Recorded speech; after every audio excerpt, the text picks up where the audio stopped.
Okay, it's Goldman here. I'm just going to go through a QED assembly process as if you were getting it out of the box after it's been sent to you by one of the dealers. So what you see in front of you is a standard package with an S-bend, two shafts being the centre shaft, the middle shaft and the lower shaft. Got a SADI coil, got two ferrites, the audio curly lead, the speaker charge, the spare fuse, two batteries, the charger and charging lead, and the QED charger connected to the charger and the QED itself. So I'm going to run through each of these in turn and show you how to fit the batteries, how to fit the speaker, how to fit the ferrite, how to put the coil shaft to the coil, and we'll just go through the whole thing one by one to show you how it's all done.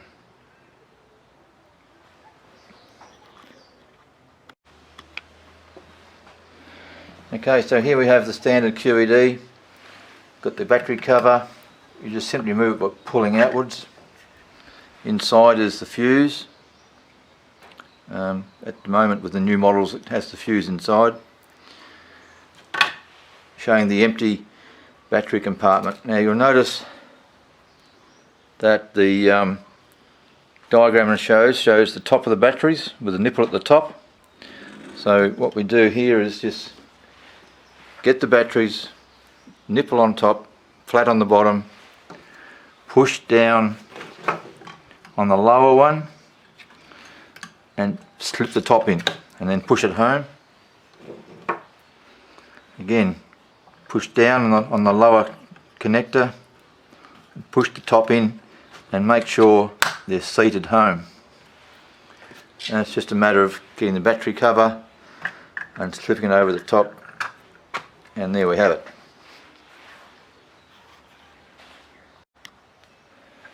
Okay, this time I'm going to show you how to get the batteries out. So I've already removed the battery cover. It's an easy fact, just put your hand over, grab hold of the battery and rotate out. Same with this one, just rotate it out.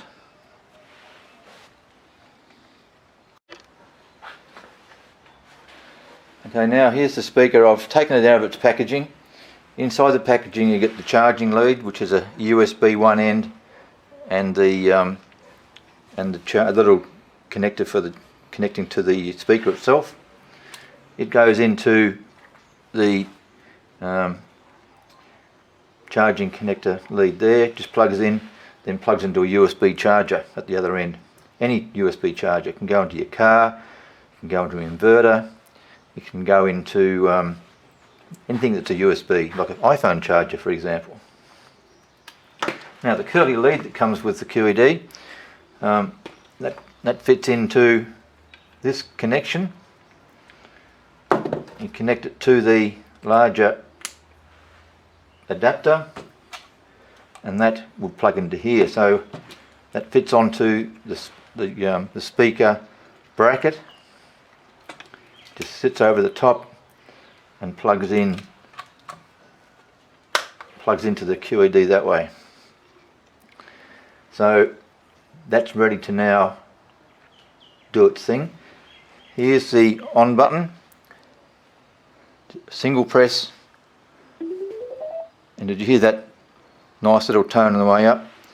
This is the plus volume, and it hits that sound when you hit maximum volume.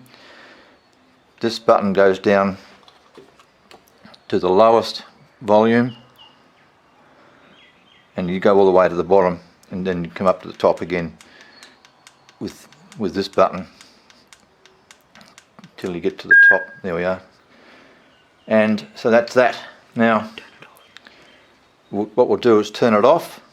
You just single press and you'll hear that tone as it goes off.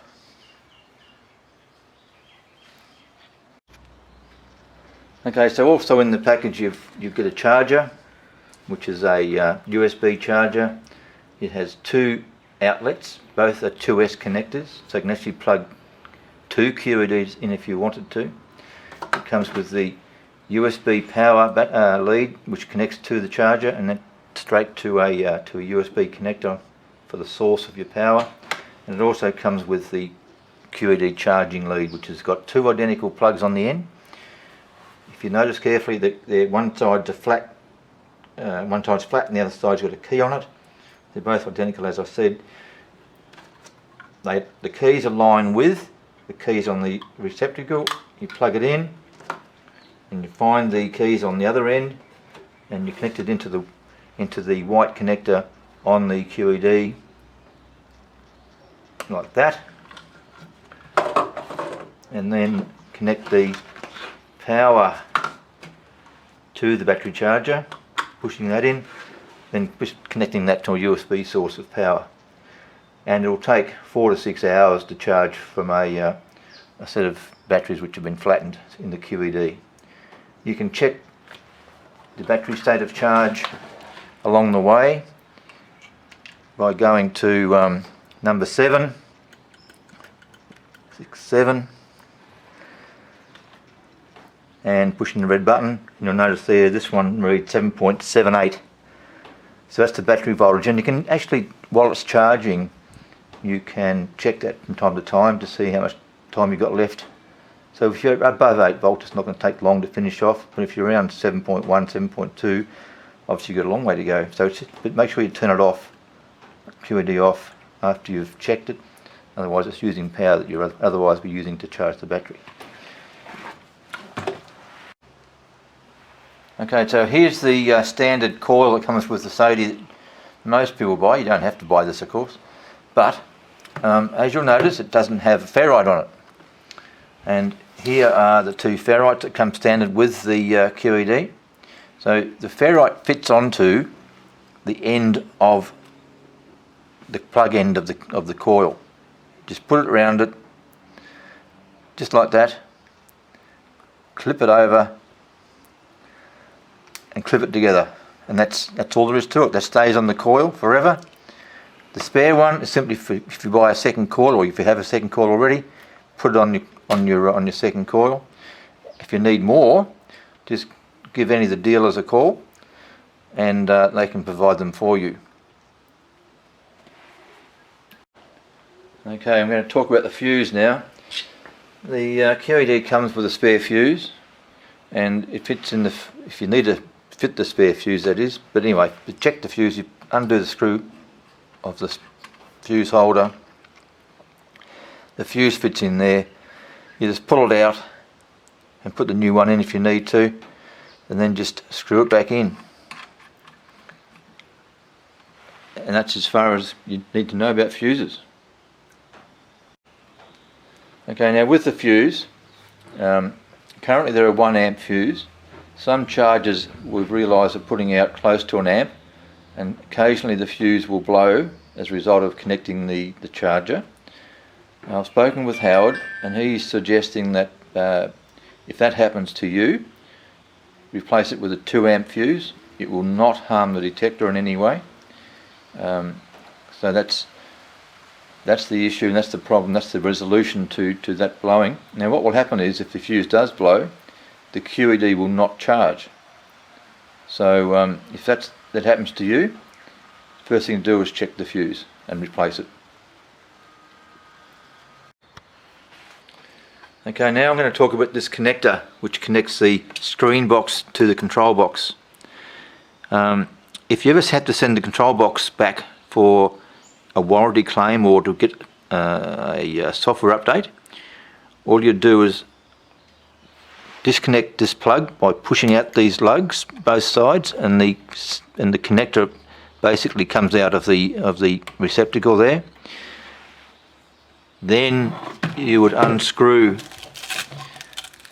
that screw in the cuff, and the control box would just drop off the handle. And that's all that needs to go back to Ballarat, to Howard, to get either warranty repair completed or to get your firmware update. And of course, when you get it back, you would screw that screw back into the shaft, make sure it's into the box, and make sure it's nice and tight. Then you would come over here and align this plug up with the connector, and there's a key in it. You'd push it into a point, then close these lugs around it, and the lugs will snap in over the connector and not allow it to come back out. So it's that simple.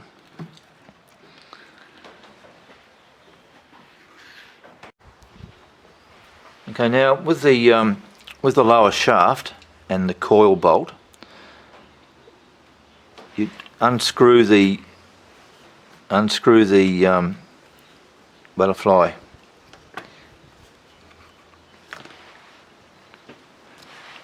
And take out the bolt. Now you'll notice there's 4 pieces that are part of the spacers. There's a plastic spacer and a rubber washer. They need to fit together and go on the inside of the coil with the plastic spacer in the centre and the inside of both sides, and that then is fitted into the flange on the coil.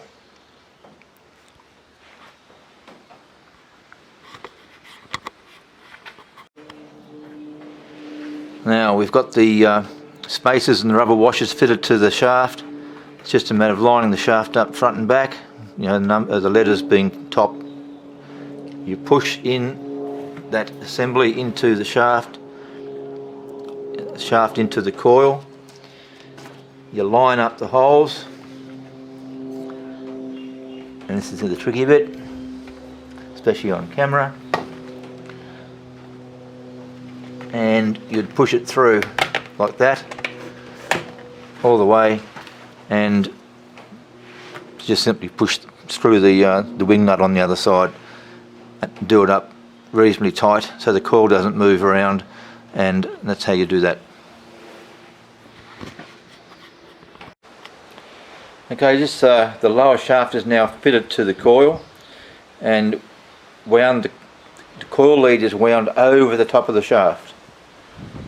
That prevents strain on the coil when the coil moves in a direction like that. You can see that there's no strain of the cable at all. Don't put it under, because as soon as you do that, it'll be crimped under the coil, which is going to cause you problems ultimately with the coil lead. So that's how you connect and set up the coil lead going over the top of the shaft after it comes out of the coil. So now you've got the QED together. This is what it will look like. I haven't got the speaker on just so it's easy to see, but the coil lead's wound around the shaft, connected up. The shafts, the lower shaft and the middle shaft are connected. You can adjust that in terms of length. The tower handles like this one come with a long lower shaft normally to give you more flexibility in how long your overall length will be for the detector. So put your speaker on and go detecting.